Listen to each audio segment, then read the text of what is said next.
अगर आपको लगता है कि लो स्पर्म मोटिलिटी का सॉल्यूशन सिर्फ सप्लीमेंट्स हैं, तो आप शायद सबसे बड़ी गलती कर रहे हैं, क्योंकि आज जो स्पर्म आपकी रिपोर्ट में दिख रहा है वो कल नहीं बना। उसे बनने में लगभग 70 से 90 दिन लगते हैं और इसका मतलब है जो हैबिट्स आपने पिछले 3 महीने में की हैं, आज आप उनका रिजल्ट देख रहे हैं। अब जरा सोचिए, अगर आपका फ्यूचर स्पर्म आज बन रहा है तो क्या आप उसे स्ट्रॉन्गर बना रहे हैं या रोज उसे डैमेज कर रहे हैं? और अगर आपकी सीमेन एनालिसिस रिपोर्ट में लिखा है लो स्पर्म मोटिलिटी, तो शायद आपके दिमाग में एक ही सवाल चल रहा है, क्या मैं फादर बन पाऊंगा? आज की वीडियो में मैं आपको वो मिस्टेक बताने वाला हूं जो मोस्ट मेन करते हैं, और एंड तक आप समझ जाएंगे कि स्पर्म का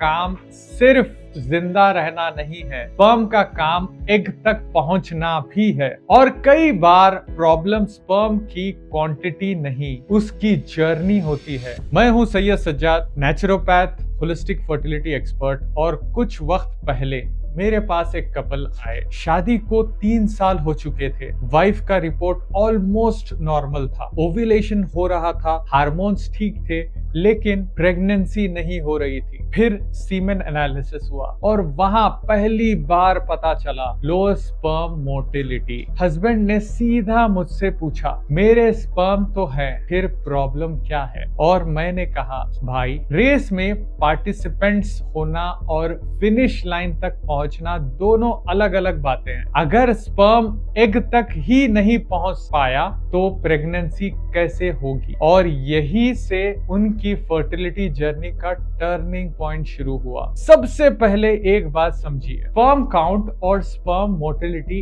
एक ही चीज नहीं होती। आपके पास लाखों स्पर्म हो सकते हैं, लेकिन अगर उसमें मूवमेंट ही नहीं है तो वो डेस्टिनेशन तक कैसे पहुंचेगा? मैं हमेशा एक एग्जांपल देता हूं। सोचिए, आपने 100 बसेस तैयार कर दी, लेकिन सबकी फ्यूल टैंक खाली है। क्या वो डेस्टिनेशन तक पहुंच पाएगी? बिल्कुल नहीं। स्पर्म काउंट बसेस की क्वांटिटी है, मोटिलिटी उसका फ्यूल है, और इसीलिए लो मोटिलिटी को इग्नोर नहीं करना चाहिए। सबसे पहला point, biggest mistake most main make. Most main सिर्फ सप्लीमेंट पर फोकस करते हैं, लेकिन लाइफस्टाइल पर बिल्कुल नहीं करते, और यही सबसे बड़ी गलती होती है। आप सप्लीमेंट से घर तो पेंट कर रहे हैं, जबकि नीचे की फाउंडेशन ही वीक है। स्लीप पुअर है, स्ट्रेस हाई है, स्मोकिंग करते हैं, अल्कोहल लेते हैं, एक्सरसाइज जीरो है, फिजिकल मूवमेंट ही नहीं है, और फिर उम्मीद है कि एक कैप्सूल सब कुछ ठीक कर देगी। मैं CoQ10 ले लूंगा, जिंक ले लूंगा और सब ठीक हो जाएगा। बॉडी ऐसे काम नहीं करती। दूसरा important point, your sperm are listening to your daily habits. ये लाइन याद रखिए, आपके स्पर्म आपके डेली हैबिट्स को सुन रहे हैं। हर सिगरेट एक मैसेज पहुंचा रहा है, हर स्लीपलेस नाइट एक मैसेज पहुंचा रही है, हर प्रोसेस्ड मील एक मैसेज पहुंचा रही है, हर स्ट्रेसफुल डे अपने काम का एक मैसेज पहुंचा रही है, और बॉडी उसी हिसाब से स्पर्म बनाती है। इसीलिए फर्टिलिटी सिर्फ रिप्रोडक्टिव ऑर्गन्स का प्रोजेक्ट नहीं है, ये पूरी की पूरी बॉडी का प्रोजेक्ट है। तीसरी इंपॉर्टेंट चीज, अब आते हैं उन चीजों पर जो मोस्ट मेन मिसअंडरस्टैंड करते हैं, स्मोकिंग, अल्कोहल और हीट एक्सपोजर। मैं एक बोल्ड स्टेटमेंट कहता हूं, आपके स्पर्म को कोई फर्क नहीं पड़ता कि आप कितने सक्सेसफुल बिजनेसमैन हैं, कितने एजुकेटेड हैं, कितने पैसा कमाते हैं। बॉडी बायोलॉजी के रूल्स फॉलो करती है, एक्सक्यूजेस के नहीं। हर सिगरेट स्पर्म की क्वालिटी और मूवमेंट को अफेक्ट कर सकती है। और फिर लोग कहते हैं, डॉक्टर बस एक सप्लीमेंट बता दें, बस एक दवा बता दें, कुछ ऐसा इंजेक्शंस बता दें जिससे मैं ठीक हो सकता हूँ।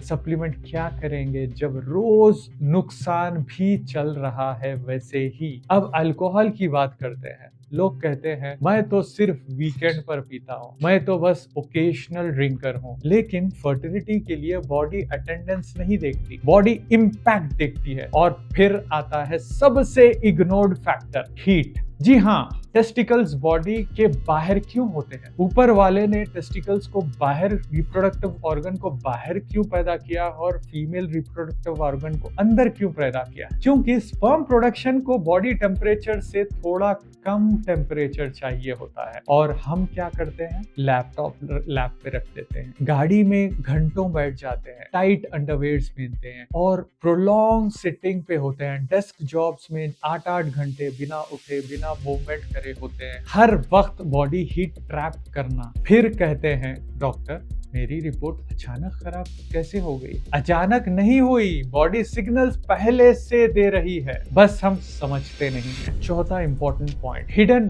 Medical causes like varicocele. अब यहाँ बहुत इंपॉर्टेंट बात है, हर लो मोटिलिटी लाइफस्टाइल की वजह से नहीं होती, कभी कभी बॉडी के अंदर हिडन रीजंस भी होते हैं और उसमें से एक कॉमन रीजन है वेरिकोसील। सिंपल लैंग्वेज में समझते हैं, जैसे पैरों में वेरिको वेन्स होते हैं, वैसे ही टेस्टिकल्स के आसपास वेन्स एनलार्ज हो सकते हैं और इसे लोकल एनवायरनमेंट इफेक्ट हो सकता है। प्रॉब्लम क्या है? कई बार आदमी को पता भी नहीं होता, कोई सिम्टम नहीं होते, कोई पेन नहीं होता और रिपोर्ट्स में सिर्फ लो मोटिलिटी नजर आती है। इसीलिए फर्टिलिटी सिर्फ यूट्यूब वीडियो देखकर सॉल्व नहीं हो सकती, प्रॉपर इवैल्यूएशन भी जरूरी है। कभी इन्फेक्शंस, कभी मेटाबॉलिक डिसफंक्शन, कभी हार्मोनल इम्बैलेंस, कभी वेरिकोसील्स, रूट कॉज ढूंढना बहुत जरूरी है, क्योंकि जब तक असली प्रॉब्लम नहीं मिलेगा, असली सॉल्यूशन भी नहीं मिल सकता। अब आते हैं fifth important point, why nutrition matter. अब आते हैं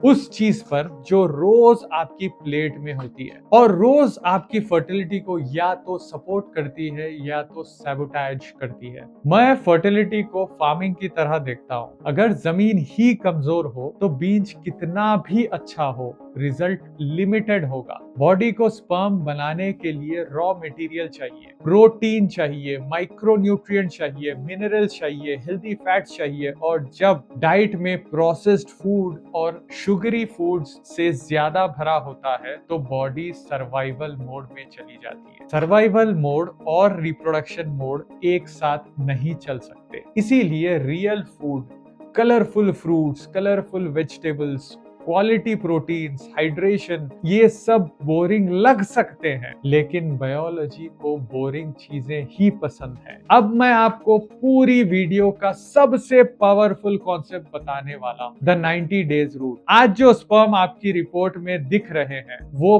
पिछले 3 महीने के लाइफस्टाइल चॉइसेस का रिजल्ट है और जो स्पर्म आप 3 महीने बाद यूज करेंगे वो आज की चॉइसेस से बनेंगे। ये बहुत एम्पावरिंग बात है, क्योंकि इसका मतलब है आपका फ्यूचर स्पर्म आज बन रहा है। आज की नींद, आज का खाना, आज का स्ट्रेस, आज का वर्कआउट, आज की सिगरेट, आज का अल्कोहल, सब मिलकर 90 दिन बाद के स्पर्म को शेप देंगे। इसीलिए फर्टिलिटी में कंसिस्टेंसी मैजिक है, क्विक फिक्सेस नहीं।